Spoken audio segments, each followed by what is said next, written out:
Supreme court के senior जज justice Mansoor Ali Shah ने कहा है कि रेफरेंस जब आएगा तब देखी जाएगी, जब कुछ गलत किया ही नहीं तो रेफरेंस का डर क्यों होना है। सुप्रीम कोर्ट में नए जजेस की तकरीब हलफ बर्दारी के बाद सहाफियों से गैर रस्मी गुफ्तगू करते हुए जस्टिस मंसूर अली शाह ने कहा कि किसी से कोई ज़ाती इनाद या इख्तलाफ नहीं, तमाम जजेस के साथ मुलाकात होती है और इकट्ठे चाय भी पीते हैं, लेकिन कमरे में मौजूद हाथी किसी को नजर ना आए तो क्या कह सकते हैं।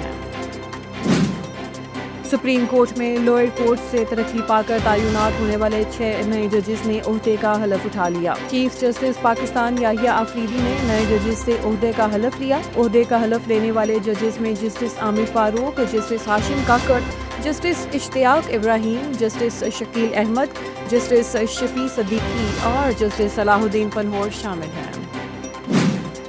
वॉक आउट पर रेफरेंस सेनेटर इरफान सदीकी का कहना है कि इनका इल्म में नहीं कि हुकूमत रेफरेंस लाने का सोच रही है या नहीं। सियासतदान तो वॉकआउट और बाइकआउट करते हैं, लेकिन जज साहिबान का वॉकआउट या बाइकआउट करना उन्होंने कभी नहीं देखा, जबकि सबको पता है वो कौन से 2 जज साहिबान हैं जिनके खिलाफ रेफरेंस लाने की बात की गई है। इंसदाद दहशतगर्दी अदालत लाहौर ने सानिहा 9 मई और मुस्लिम लीग नून का ऑफिस जलाने के 2 मुकदमात में पीटीआई रहनुमाओं और कारकुनों पर फर्द जुर्म आयद कर दी। अदालत की जानिब से दोनों मुकदमात में यास्मीन राशिद, उमर सरफराज चीमा, इजाज चौधरी और मियां महमूद रशीद पर फर्द जुर्म आयद की गई। अदालत ने पीटीआई रहनुमाओं समेत 31 मुल्ज़मान पर फर्द जुर्म आयद की। थैंक यू जनाब स्पीकर। मोहतरम असद कैसर साहब अब हमारे साइड से सीनियर मौजूद हैं आईटी के मराहल से। हाँ, मेरा सवाल अपने ही दोस्तों से है, मुझे क्यों निकाला। तहरीक इंसाफ से निकाले गए शेर अफजल मरवत ने भी मुझे क्यों निकाला का नारा बुलंद कर दिया। कौमी असम्बली इजलास के दौरान शेर अफजल मरवत अपोजिशन गेट से ऐवान में आने के बजाय हुकूमती गेट से दाखिल हुए, जबकि उनकी असम्बली आमद पर हुकूमती अरकान ने डेस्क बजाए, जिस पर स्पीकर कौमी असम्बली ने कहा कि आप लोग इन्हें मरवा न देना।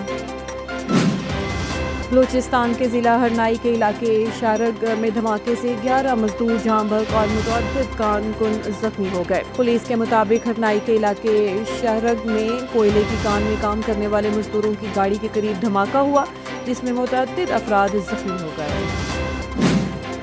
लाहौर शहर में गैंग वॉर का खतरा टल गया। 2 बड़े दुश्मनदार खानदानों में सुलह हो गई। सुलह की तकरीब ख्वाजा तारीफ बट और तीफी बट के घर पर हुई, जिसमें तीफी बट ग्रुप और कैसर बट ग्रुप ने शिरकत की और बाकायदा सुलह की। इस मौका पर शफकत बग्गा बट, इसरार बट और ताजर रहनुमा भी शरीक हुए। बाबर आजम ने एक और वर्ल्ड रिकॉर्ड बना दिया। वनडे क्रिकेट में तेज तरीन 6000 रन मुकम्मल कर लिए। उन्होंने 123 इनिंग्स में 6000 रन बनाकर हाशिम आमला का रिकॉर्ड बराबर किया है, मगर बेहतर औसत की वजह से उन्हें नंबर 1 करार दिया जा रहा है। और भारत के एक मंदिर में हाथियों के हमले से भगदड़ मचने के नतीजे में 3 अफराद हलाक हो गए।